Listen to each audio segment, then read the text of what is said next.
Private ఆస్తులను సేకరించడానికి ఏ చట్టాన్ని ఉపయోగిస్తామో ఆ రకంగా భూసేకరణ చట్టం ద్వారా కూడా వాళ్ళకు నష్టపరిహారాన్ని ఇచ్చి ఈ పూర్తి ల్యాండ్ను మూసి నాలాయంబడి మొత్తం ఎంత ఏరియా కావాలనో మొత్తం తీసుకొని మార్క్ చేసి వాళ్ళందరికీ నష్టపరిహారం ఇచ్చి వాళ్ళని ఖాళీ చేయించి ఆ ల్యాండ్ ఓపెన్ చేసి డీటెయిల్ రిపోర్ట్ కోసం కన్సల్టెంట్స్ కోసం టెండర్లను పిలిచినాం అధ్యక్ష. అంతర్జాతీయ టెండర్లు పిలిచినాం. తొందరలోనే సాంకేతిక నిపుణులతో కూడుకున్న బృందం ఒక కన్సల్టెంట్ బృందాన్ని అపాయింట్ చేస్తే ఆ బృందం ఏం నిర్మించాలనో చెప్పాలి, నిర్మించడానికి ఎంత అవుతుందో చెప్పాలి, ఇందులో పెట్టుబడులు పెట్టడానికి ఇతర బ్యాంకుల నుంచి అప్పులు కానీ లేకపోతే గ్రాంట్స్ కానీ ఇప్పించాలనో చెప్పాలి, లేదా అక్కడ మనం ఐటీ కారిడార్స్ కానీ లేకపోతే ఎంటర్టైన్మెంట్ కారిడార్స్ కానీ లేకపోతే డిస్నీ వరల్డ్ లాంటి అమ్యూజ్మెంట్ పార్క్స్ కానీ లేకపోతే మూసీ రివర్ మీద మనం ఫ్లైఓవర్స్ వేసి అక్కడ వ్యాపార చిన్న చిన్న రోడ్ల మీద చేసుకున్న చిన్న చిన్న వ్యాపారస్తులను కూడా అక్కడికి తరలించి వాళ్ళకి వ్యాపారం ఎట్లా చేయాలి, వీటన్నిటి కోసము మేము అందులో నిపుణులైన వ్యక్తుల కోసము సంస్థల కోసం చేస్తున్నాం అధ్యక్ష. మేము ఎప్పుడు చెప్పలే 80,000 పుస్తకాలు చదివినాం అంతా నాకు తెలుసు. మెదడు రంగరిచ్చి పిండి కడితే కాళేశ్వరం అయిందన్నారు. ఆ మెదడు రంగరిచ్చి కట్టి పిండి చేసి వెనక్కి తిరిగి చూసేవరకల్లా కుప్పగూలింది అధ్యక్ష. మేడిగడ్డ కాస్త మేడిపండు అయింది. అందుకే మేము 80,000 పుస్తకాలు చదివినామని అతి తెలివితేటలు ఈ ప్రభుత్వం ప్రదర్శించదలుచుకోలేదు. ఏ పని ఎవడు చేయాలనో వాడే చేయాలా. గాడిద పని గాడిదనే చేయాలి, కుక్క పని కుక్కనే చేయాలి. కుక్క పని గాడిద చేస్తే నడ్డిరిగిందని వెనకటికి తెలుసు కదా అధ్యక్ష మీకు. అట్లయితుంది, కాలు ఎరిగినట్టు నడ్డి ఇరుగుతుంది అధ్యక్ష. అట్లాంటి తప్పులు మేము చేయదలుచుకోలేదు. నా ఉద్దేశం అది కాదు. నేను పరిపాలన అనుమతి ఇవ్వగలను, నాకేం కావాలనో చెప్పగలను యాజ్ ఏ స్టేట్ హెడ్. దాంట్లో ఎవరు ఉంటే ఇప్పుడు మనం ఇల్లు కట్టుకుంటే స్ట్రక్చరల్ ఇంజనీర్ స్ట్రక్చర్ ఇస్తాడు, సివిల్ ఇంజనీర్ సివిల్ ఇస్తాడు, అదర్ ఇంటీరియర్స్కు ఆర్కిటెక్ట్ ఇంటీరియర్ డిజైనర్ ఇంటీరియర్స్ ఇస్తాడు. ఏ పని ఆ పని చేస్తారు అధ్యక్ష, ఎవరి పని వాళ్ళు చేస్తారు. అట్లనే మూసీ రివర్ డెవలప్మెంట్ ఫ్రంట్కు 1,50,000 కోట్లు 1,50,000 కోట్లని తోకదగిన బల్లిలాగా దుంకులాడుతున్నాడు అధ్యక్ష. ఇంతవరకు అంచనాలే రాలే. నేనేం చెప్పినంటే రాబోయే 5 సంవత్సరాలలో ఈ హైదరాబాదు నగరాన్ని అభివృద్ధి చేయడానికి 1,50,000 కోట్ల రూపాయలతోని మేము అంచనాలను ప్రతిపాదిస్తున్నాము. నేను చెప్పిన 1,50,000 కోట్లలో అవుటర్ రీజనల్ రింగ్ రోడ్కే దాదాపుగా 35,000 కోట్లు అవుతాయి అధ్యక్ష. కేంద్ర ప్రభుత్వం ఒకవేళ ముందుకు వచ్చిస్తే 50% వాళ్ళు ఇస్తారు అధ్యక్ష. భూసేకరణ కూడా కేంద్ర ప్రభుత్వం 50% ఇస్తుంది అధ్యక్ష. రేడియల్ రోడ్స్ వేస్తే ఒక 15,000 కోట్లు అవుతుంది అధ్యక్ష. మెట్రో రైలు విస్తరించడానికి ఇప్పుడున్న 78 కిలోమీటర్ల మెట్రో విస్తరణ కోసం మనకి 24,000 కోట్ల రూపాయలు అవుతుంది అధ్యక్ష. ఇవాళ సుంకిశాల నుంచి ఇతర ప్రాంతాల నుంచి నగరానికి అవసరమైన తాగునీళ్లు తీసుకురావడానికి మనకు 2,000 కోట్లు అవుతుంది అధ్యక్ష. గోదావరి జలాల నుంచి ఉస్మాన్ సాగర్ హిమాయత్ సాగర్కు నీళ్లు తీసుకురావాలంటే ఒక 7-8,000 కోట్ల రూపాయలు అవుతుంది అధ్యక్ష. ఇవన్నీ కాంక్రీట్ ప్రపోజల్స్ అధ్యక్ష. సిటీలో కూడా స్ట్రాటజిక్ రోడ్స్ కానీ లేకపోతే రోడ్డు డెవలప్మెంట్ అథారిటీలో వివిధ రోడ్లను విస్తరించడానికి కానీ అవసరమైతే కొత్త రోడ్లు వేయడానికి కానీ ప్రణాళికలు చేస్తున్నాం అధ్యక్ష. నిన్నగాక మన వచ్చిన మొదటి 100 రోజులు ఎక్కడేముందో వీళ్ళు ఏడ గుంతలు దోగిపోయారా గుంతలు చూసుకునికే సరిపోయింది. 100 రోజులు పార్లమెంట్ ఎన్నికలు అయిపోయింది. మేము పని మొదలుపెట్టింది ఎన్ని రోజులు అయింది అధ్యక్ష. ఏదో మేము మంచి ఆలోచనతో పోతుంటే అప్పుడే అంత అయిపోయినట్టు. 10 ఏళ్ళు ఏళ్ళనోడు 7 లక్షల కోట్లు చేసి పారిపోతే 10 నెలలు కూడా కాలేదు అధ్యక్ష. వాళ్ళు చేసిన అప్పులకు మిత్తిలు మేము 43,000 కోట్లు కట్టినాం అధ్యక్ష. అయినా ఇంకా ఏందో సాధించాలని ఏంది అధ్యక్ష తాపత్రయము, ఏందా బాధ? ఎప్పటికీ మీ దగ్గరనే ఉంటుందా? మీరే గిట్ల దివాలగాళ్ళు మీరే గిట్ల అనుకుంటే నిజాం ఎంత బాధపడి ఉండాలి అధ్యక్ష. 7 తరాలు ఏలిన 220 సంవత్సరాలు ఏలిన నిజాం నవాబు రాజ్యం పోతే ఎంత బాధపడి ఉండొచ్చు అధ్యక్ష. నిజాం నవాబులే ప్రజాస్వామ్యానికి తల ఒగ్గి ప్రజలకు ప్రభుత్వాలు ఇచ్చి భూములు ఇచ్చి వాళ్ళు కట్టినవే కదా అధ్యక్ష. ఇవాళ అసెంబ్లీ ముందరలోనే అసెంబ్లీ ఎవరు కట్టిరు అధ్యక్ష? ఉస్మానియా యూనివర్సిటీ క్యాంపస్ ఎవరు కట్టినరు అధ్యక్ష? నిజాం కాలేజ్ ఎవరు కట్టినరు అధ్యక్ష? ఆలియా స్కూల్ గర్ల్స్ స్కూల్ ఎవరు కట్టినరు అధ్యక్ష? ఉస్మానియా హాస్పిటల్ ఎవరు కట్టినరు అధ్యక్ష? హైకోర్టు బిల్డింగ్ ఎవరు కట్టినరు అధ్యక్ష? అండర్ గ్రౌండ్ డ్రైనేజ్ ఎవరు కట్టినరు అధ్యక్ష? పురాణ పూల్ ఎవరు కట్టినరు అధ్యక్ష? ఇన్ని నిమ్స్, ఆర్థోపెడిక్, నీలోఫర్ హాస్పిటల్, జడ్జిఖానా, ఇట్లాంటి హాస్పిటల్ ఎవ్రీ స్పెషలైజేషన్ ఆర్థో కానీ గైనిక్ కానీ జనరల్ హాస్పిటల్ కానీ ఫీవర్ హాస్పిటల్ కానీ కోరెంటీ.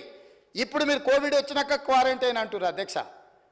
వీళ్ళందరూ పుట్టక ముందే నిజాం గుర్తించి ఇట్లాంటి రోగాలు వస్తాయని క్వారంటైన్ హాస్పిటల్ నీలపర్ హాస్పిటల్ నల్లకుంట దగ్గర తెలుసు కదా అధ్యక్ష, మనం చూసిందే కదా.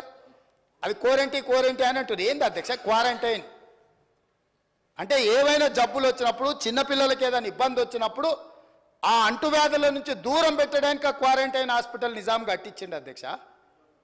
నీలోపర్కి ఇట్లా ప్రతి హాస్పిటల్ ఎనీ స్పెషలైజేషన్,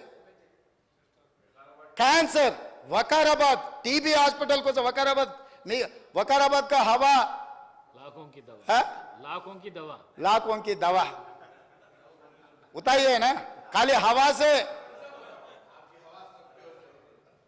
अन्य ఆలోచనలతోని మెడిసినల్ ప్లాంట్స్ తోని నీకు ఒక మంచి అర్బన్ ఫారెస్ట్ ఇచ్చిపోయింది అధ్యక్ష నిజాం.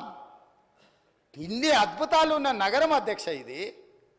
ఈ అద్భుతాలు ఉన్న నగరంలో మనము ఎంతో కొంత దాన్ని చెడగొట్టకుండా దాన్ని నిలబెట్టాలని మేము ఆలోచన చేస్తుంటే, ఓవేళ చదువుకొని ఉండొచ్చు అమెరికాలో, ఆ చదువు చెడగొట్టడానికి ఎందుకు వాడాలి అధ్యక్ష?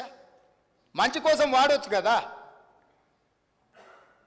ఇప్పుడు మనకు ఒకవేళ చదువు ఉంది, అవగాహన ఉంది, ఏదైనా ఉంది అనుకోండి అధ్యక్ష, మీకు చిన్న మాట చెప్తా అధ్యక్ష. మన అనుకోకుండా బట్టల షాప్ కొని ఏదో కొనుక్కుందామని అండర్వేర్ డ్రాయర్ తీపిస్తే వాడు మంచి ఇంగ్లీష్లో మాట్లాడుతుండు.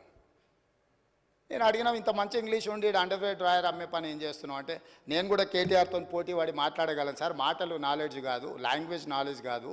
నాలెడ్జ్ వేరు, లాంగ్వేజ్ వేరు. లాంగ్వేజ్ ఈజ్ ఓన్లీ కమ్యూనికేషన్ కోసం ఉండేది అంటే.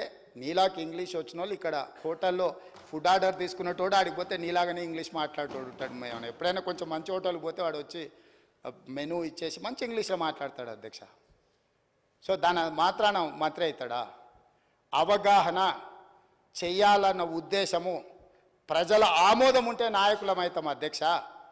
ఆశపడితేనో ఎదురుగున్నోళ్ళను అవహేళన చేసినట్టు మాట్లాడితేనో కుదరదు అధ్యక్ష. కాబట్టి ఈరోజు అంతెందుకు అధ్యక్ష, నేను సూటిగా ఒక మాట ఈ వేదిక మీద నుంచి చంద్రశేఖరరావు గారిని, రామారావు గారిని అడుగుతున్నా. ఇప్పుడు గజ్వేల్కు మిషన్ భగీరథలు నీళ్ళు ఇచ్చిండని అన్నాడుగా అధ్యక్ష. నేను ఇవాళ సవాల్ చేస్తున్న అధ్యక్ష, శ్రీపాద ఎల్లంపల్లి నుంచి హైదరాబాద్కు తీసుకొస్తున్న మెయిన్ ట్రంక్ లైన్కు బొక్క కొట్టి కాంగ్రెస్ వేసిన ట్రంక్ లైన్ నుంచి గజ్వేల్కు తాగనిక నీళ్ళు ఇచ్చిండు అధ్యక్ష. ఇప్పుడు పోదంపా, నేను చూపిస్తా. నీ గజ్వేల్కి ఇచ్చిన నీళ్లు కూడా కాంగ్రెస్ పార్టీ వేసిన శ్రీపాద ఎల్లంపల్లి నుంచి హైదరాబాద్ నగరానికి తరలించిన గోదావరి జలాల నుంచి బొక్క కొట్టి తీసుకుపోయి ఆయన గొప్పలు చెప్తాడు అధ్యక్ష. ఈ గొప్పలని ఎవడైతే అధ్యక్ష వాళ్ళ భజన చేసేటోళ్ళకో లేకపోతే వాళ్ళ బానిసలకో చెప్పాలి. మాకేంది అధ్యక్ష చెప్పేది? నేనేందంటే సచ్చినపావుని ఏముంది సంపనిక కొట్టని, కానీ సచ్చినపావు అని నేను పట్టించుకుంటలేను. కాకపోతే ఏమవుతుందంటే అబద్ధాలు అడ్డగోలుగా మాట్లాడి దాన్ని ఏదో నమ్మించాలనే ప్రయత్నం చేస్తున్నారు అధ్యక్ష. అందుకే ఇవాళ దానం నాగేందర్ గారు మాట్లాడినారు అధ్యక్ష. 30 ఏండ్ల నుంచి వారు ప్రజాప్రతినిధి, నాకు తెలిసి మీకు కూడా తెలుసు. ఈ నగరంలో ప్రతి సందు తెలిసినోడు, నగరంలో ప్రతి సమస్య తెలిసినోడు, ఈ నగరం నుంచి మంత్రిగా పనిచేసినోడు, పార్టీ అధ్యక్షుడిగా పనిచేసినోడు, జాతీయ స్థాయిలో ఈ నగరానికి ఏం అవసరం ఉందో గుర్తించినోడు. మీరు అవకాశం ఇచ్చారు, ఆయన మాట్లాడితే తప్పేముంది అధ్యక్ష? ఈ సభలో ఏ సభ్యుడైనా తమరు అనుమతి ఇచ్చినప్పుడు తమ ప్రాంతానికి సంబంధించిన సమస్యల మీద మాట్లాడతారు అధ్యక్ష. ఆదిలాబాద్ అడవుల గురించి, ఆదివాసీ బిడ్డల గురించి, అక్కడుండే ఐటీడీఏ గురించి ఒకవేళ మాట్లాడాల్సి వస్తే పాల్వాయి హరీష్కు మీరు ఇస్తారు అవకాశం. ఎందుకంటే ఆ ప్రాంతంలో నిత్యం ఉండేవాడు, అక్కడుండే పోడు భూముల కోసం కొట్లాడేటోడు, పోడు భూముల కోసం ఆదివాసుల కోసం జైలుకు పోయినోడు. కాబట్టి ఆయనకు ఆ సమస్యల పట్ల అవకాశం ఉందని మీరు ఇచ్చుండవచ్చు కొన్నిసార్లు. అది మీ విచక్షణ అధికారం. మీ అధికారాన్ని ప్రశ్నించే అధికారం ఎవరికి లేదు అధ్యక్ష. వాళ్ళకి కావాలంటే ఎవరు మాట్లాడతారో మాట్లాడడానికి మైక్ తీసుకోమనేది ఉండే. ఆయనకి ఇవ్వద్దనే అధికారం ఒక సహచర సభ్యుడికి 30 ఏళ్ళ నుంచి ప్రజా జీవితంలో ఉండి ఈ హైదరాబాద్లో ఆసిఫ్ నగర్ నుంచి మొదలు పెడితే ఖైరతాబాద్ వరకు ఎన్నో పర్యాయాలు ఎమ్మెల్యేగా మంత్రిగా ఎన్నికైన ఆయనను వద్దనే అధికారం వాళ్ళకి ఎక్కడ ఉంది అధ్యక్ష? కనీస అవగాహన, విచక్షణ అన్నీ కోల్పోయి ఎవ్వరు మాట్లాడద్దు, మాట్లాడినంతసేపు మైక్ మా దగ్గర ఉండాలి, లేకపోతే మేము పోడియంలోకి వచ్చి అల్లరి చేస్తాం. ఏం పద్ధతి అధ్యక్ష? మేము కూడా ఓపికగా చూస్తున్నాం అధ్యక్ష. నాకు కూడా తెలుసా అధ్యక్ష ఈ సభలో ఏం జరిగిందో. కోమటిరెడ్డి వెంకటరెడ్డి గారు, సంపత్ కుమార్ గారు సభ్యత్వాలు ఎట్లా రద్దయిపోయినా మీరు చూసారు కదా అధ్యక్ష. ఆ పని చేయలేమా? మీరు తమరు చేయరా? ఏముంది అల్లరి చేస్తే? ఒక 1/2 డజన్ మందిని రద్దు చేసినాం అనుకో అధ్యక్ష, బుద్ధి వస్తుంది. ఇంకోడు ఎవడాడికి రావాలంటే వెనక ముందు ఆలోచన చేస్తాడు అధ్యక్ష. అందుకే ఈ బిల్లు వాస్తవంగా ఇతర కార్యక్రమాలు ఉన్నా ఇది చాలా ముఖ్యమైనది. అక్బరుద్దీన్ ఓవైసీ గారు చాలా విషయాలు ప్రస్తావించారు.